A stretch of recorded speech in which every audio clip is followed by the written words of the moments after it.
हिमाचल प्रदेशના લાહોલ સ્પીતિમાં આ દિવસોમાં ઠંડી ચરમસીમાએ છે। તાપમાન -18 ડિગ્રી સુધી ઘટી ગયું છે। મોટાભાગના પાણીના સ્ત્રોત સંપૂર્ણપણે થીજી ગયા છે। સ્થાનિક લોકો ઠંડીનો સામનો કરી રહ્યા છે ત્યારે ખેડૂતો અને માળીઓ બરફવર્ષાની રાહ જોઈ રહ્યા છે।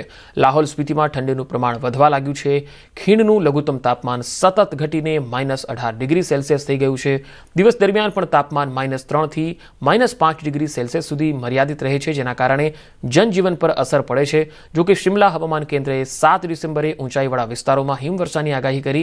આનાથી ખીણના ખેડૂતો અને માળીઓમાં આશા જાગી છે કે હવામાનમાં ફેરફારથી રાહત મળી શકે છે।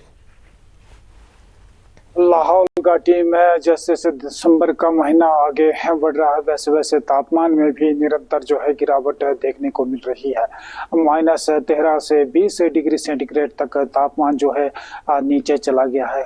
घाटी के जितने भी नदी नाले हैं, चश्मे हैं, उसके साथ साथ पेयजल आपूर्ति करने वाली जो पाइपें हैं वो भी अब जमने शुरू हो गए हैं, जिसके चलते अब लोगों को अपने पेयजल आपूर्ति में भी जो है दिक्कतें आनी शुरू हो गई है। आने वाले सीजन में जो खासकर जो फसल बुआई के सीजन में जो है उन्हें जो है पेयजल की, उसके साथ साथ सिंचाई पानी की किसी प्रकार की कमी जो है उन्हें ना हो।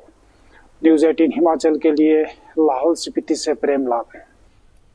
तो चमोली जिला सहित उत्तराखंडના ઉચ્ચ હિમાલયી પ્રદેશોમાં તીવ્ર ઠંડીનું મોજું સતત જોવા મળે છે, જેના કારણે સવાર અને સાંજના તાપમાનમાં ભારે ઘટાડો નોંધાઈ રહ્યો છે। આ તીવ્ર ઠંડીનું પરિણામ એ છે કે ભારત ચીન સરહદ પરના છેલ્લા ગામ નીતિમાં સ્થિત પ્રખ્યાત તિમરસેન મહાદેવ મંદિર સંપૂર્ણપણે બરફથી ઢંકાયેલું છે।